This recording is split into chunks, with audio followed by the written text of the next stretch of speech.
Anda mese bugün iyilikten açkıcı 8. bölüm. Emne jönde söz kılabız. İyilikке жетүү үчүн 3 стадия бар экен. Ошол 3 стадия кандай стадиялар? Ошону карап кетебиз. Негизи эле ийгилик кылууда тепкичке салыштырылат. Bir tepkiçte basıp ötsöң, ikinci tepkiç, üçüncü tepkiç жана башка tepkiçler. Достор, мен Зузу Качиева уникалдуу коучмун. Коуч катары мен ушундай пайдалуу керектүү билимдерди бөлүшөмүн өзүнүн каналымда. Сиз лайк басып, мага колдоо көрсөтүп коюңуз, мен кубанычта боломун. Жана башкаларга да бөлүшсөңүз, башкалар дагы ушул билимге, акылсыз билимге ээ болсо, кандай гана жакшы. Туурабы? Анда эмесе темабызга жөнөйлү. Негизи менин бир видеом бар, жеке өсүү деген. Ошол видео уланды катары өсүп өнүгүүнүн 3 стадиясы болот экен. Биринчи стадиянын аты жаш бала деп коет экен. Экинчи стадиянын аты өспүрүм деп коет экен. Үчүнчү стадиянын аты чоң киши деп коет экен. Эми карап кетелик. Жаш бала стадиясы бул кандай стадия? Биз негизи ийгиликтүү болом деп чечим чыгарганда өнүгүп өсүп баштайт экенбиз да.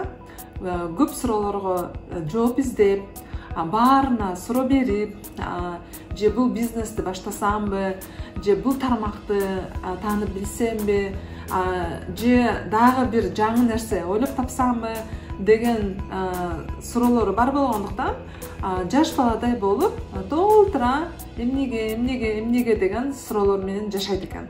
Бул өнүгүү өсүүнүн биринчи стадиясы. Бул эң жакшы стадия. Себеби көп суроо берген адам жооп ала алат. Кичинекей бала дагы кичинекей чагында көп суроо берген үчүн ата-энеси жооп берген үчүн ал бул жактан чоңойгон. Ошондой эле кичинекей баланын сонун мүнөзү бар. Чоңдор эмне кылып атса, ошону турай берет да. Биз дагы өнүгүү өсүү тармактан, мисалы YouTube'да бир блогерди карайбызбы, Instagram'da карайбызбы, биз ошону туура отуруп, карап отуруп, тез эле бир нерсени үйрөнүп, бир кандайдыр бир жөндөмдүүлүккө ээ болушубуз мүмкүн экен. Бул биринчи стадия, жаш бала деп аталат экен. Экинчи стадия өспүрүм деп аталат. Эмне үчүн өспүрүм дегенде, кандайдыр бир учурда, бир ушундай учур келет экен, биз өспүрүм сыяктуу өжөр болуп, тажал болуп, билим керексиздей сыяктанып, чоңоюп калганыбызды сезип, башкалардын жардамына муктаж эмес экенибизди көрсөтүп, ошол стадиядагы кандайдыр бир деңгээлде өтүш керек, болуш керек.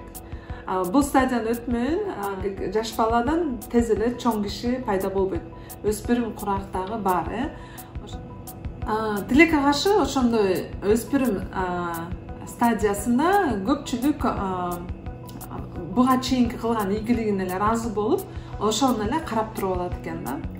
Ушул стадияда көпчүлүк тыгылып калат экен, алдыга жылбай. Ушул өспүрүм стадиясында.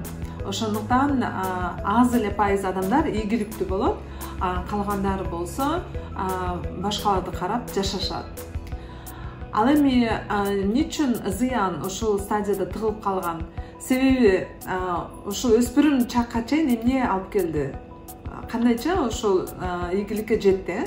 Себеби ага чейин кички чагында, бала чагында көп суроолорго жооп алгандыктан өспүрүм жашка келди. Ошондуктан билим бар, жетиштүү, башка жардам мага керек эмес деген түшүнүк менен жашайт. Бирок келечекте ким болгусу келсе, азыркы абалы келечекке алып барбайт.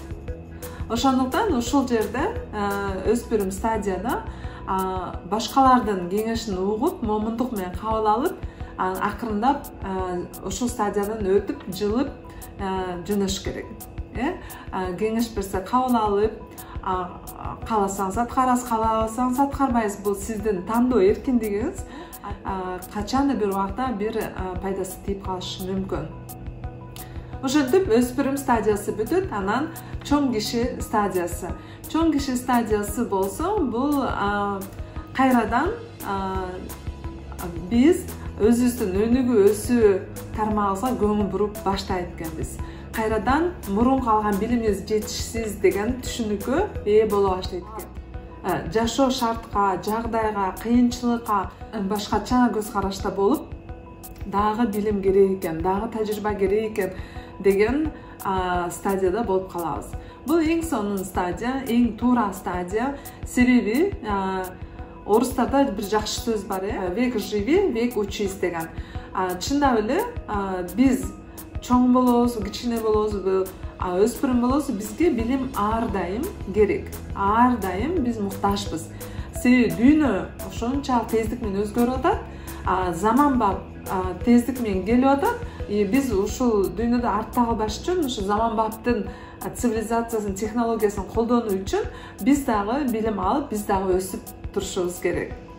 Элестетсеңиз, ушундан бир 30 жыл мурун эле мобилдик телефондор чыгып баштаган эле жок, бул мага керек эмес, мен үйрөнбөйм, окубайм, мен мунсуз төрөлгөм, мунсуз чоңойгом, мунсуз жашай алам десек, азыр жашообуз кандай болмок, Азыр телефонсуз элестетүү кыйын. Азыр телефонсуз, Wi-Fi'сиз мүмкүн эмес, интернетсиз мүмкүн эмес жашоо экенин көрүп жатабыз. Ошо сыяктуу дагы билим алуу, өнүгүп өсүү, тажрыйба топтоо бул дагы ийгиликтин бир бөлүгү. Бул дагы өтө маанилүү. Ошондуктан бул жака мен жеке өсүү деген мурунку видеомду кымтарып коем. Сиз бүгүн байкадыңыз, көрдүңүз, мен ушул 3 стадияны түшүндүрүп атып, бала кез, өспүрүм, чоң киши стадиясын түшүндүрүп атып, өзүңүздү текшерип көрүңүз. Сиз азыр кайсыл стадиядасыз? Комментарийге жазып койсоңуз кубанычта болом. Ар бир стадиянын өзүнүн артыкчылыгы бар. Ар бир стадиядан кийинки стадия сөзсүз келет. Кызыктуусу, ошо өнүгүү өсүүнүн ичине дагы эмнелер кирет? Ар кандай курстар бар, айымдар үчүн курстар. Менин да жеке автордук курсум бар, Аба деген. Аба бул абдан бактылуу айым. Абдан бактылуу айым болуу үчүн ар дайым өнүгүп өсүү зарыл. Ар дайым сизди менин курсума чакырам. Менин курсум 1 айлык курс. Ал жактан да биз кандайча өнүгүп өссөк болот. Ар кандай тапшырмалар менен өтүп, окуп, үйрөнүп, чында бактылуу болуунун жолдорун билип аласыз. Андан эмесе чоң рахмат бүгүнкү көңүл бурганыңызга. Эмки көрүшкөнгө чейин сак саламатта калыңыз.